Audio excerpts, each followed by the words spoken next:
Hello everyone. Today we're going to be experimenting with origami. Origami is a Japanese art form of folding paper into figures and shapes. I am not an expert at origami. I found a couple of videos that were very helpful.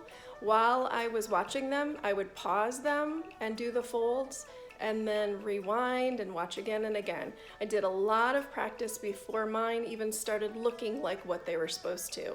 We're going to be experimenting today with a frog and a bird type creature. Okay, so what I did to start to make the frog, I went ahead and took a regular piece of notebook paper and I marked 4.5 inches by 9 inches, which is about half of the length of it. So I went ahead and marked, and I'll just cut on those, but I went ahead and already cut it out so that we can get started. So what you're going to do to start with is to fold this paper in half. Make sure your line is creased really well. Once you get it folded in half, I want you to take 1/2 and fold it again in half. Again, make sure your line is creased really well.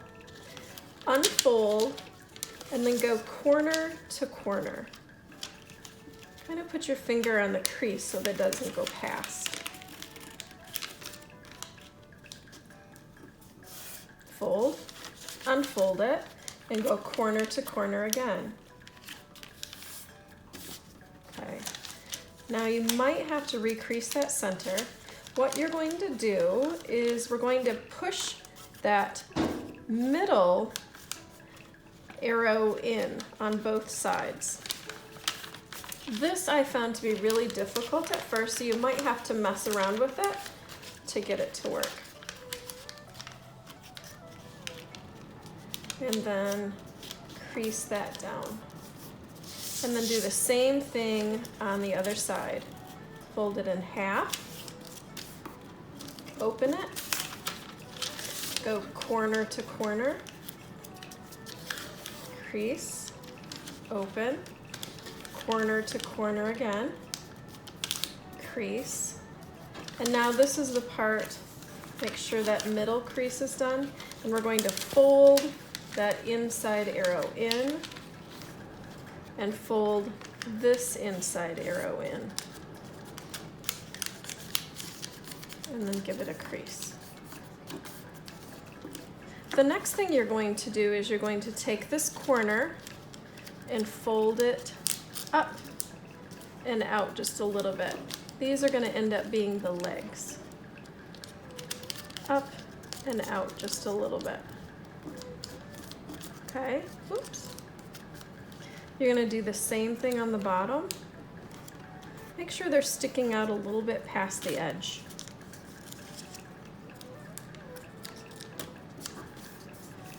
Okay, now you're going to flip the whole thing over, and this little arrow down here, you're going to flip it up.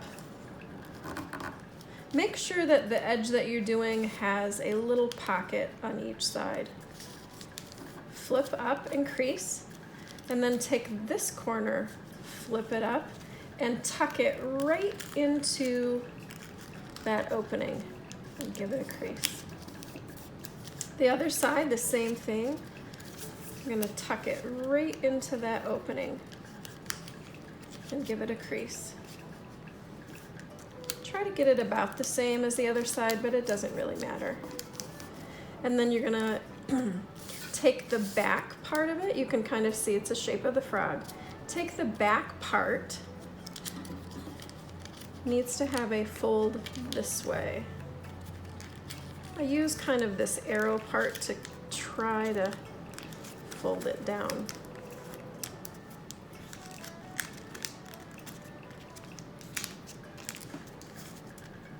So do you see what I've done there?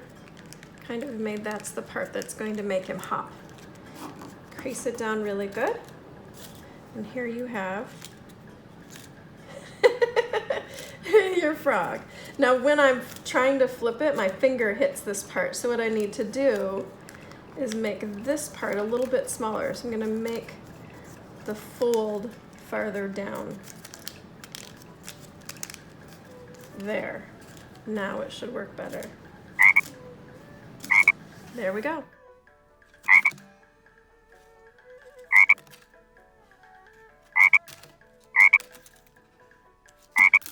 So this one, I took a piece of graphing paper, which is what I could find, and I folded it from corner to corner. I need a square piece of paper for this one, so what I did is I went ahead and cut off that extra piece. Let me show you, I got it here. So what you're gonna do is corner to corner fold, then you're going to take the bottom corner and touch it to the top corner and give it a crease. Same thing on the other side. The bottom corner, you're gonna fold it up to the top corner and make a crease. Okay? The next thing you're going to do is to fold this down. Take a look at that corner, kind of fold it at the edge, crease it on a diagonal. Same thing on this side. Crease it at a diagonal. Then what you're going to do is start at the top. There should be 2 layers. You're going to flip the first layer down. Not all the way. There's a little space on that top part. Give it a crease. Take the next one and fold that one down. Not all the way. Give a little bit of space. Give that one a crease. Then you're going to flip the whole thing over, and we're going to come to about the center part. So I'm going to take this corner and kind of help it with my hand, crease all the way down, and come to about the center point. Do the same thing on the other side. Let me turn it for you. I'm going to help it to fold right here and crease it all the way down. Now you can use whatever kind of paper you have available. For this one, I use just a magazine page, but this one that I'm doing right now, I used a piece of graphing paper. So the next step is to take a piece of string, and what I did is I held it in one hand and the other, and I stretched my arms out and found about that length of a piece of string, so you can do that for yourself.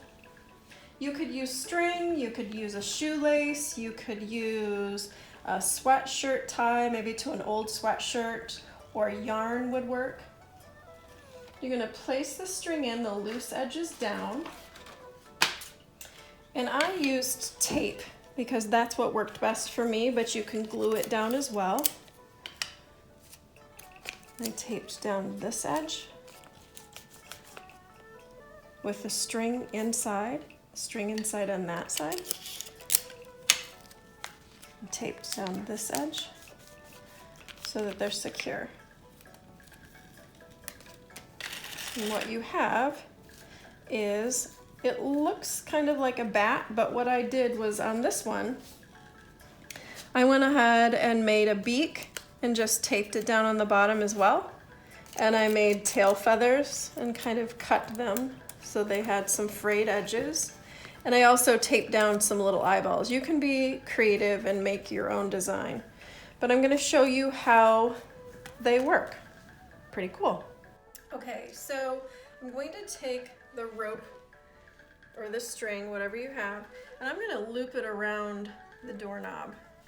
I'm going to pull it back, making sure you don't let the string go through. I did that a couple of times. And what you're going to want to do is go back and forth, and as you're doing that, kind of allow your arms to spread out a little bit, like this, as you're going forward. Let's try it again. So pull it back, and then we're going to go back and forth, and allowing the string to go far out as you can. And that is our flying origami.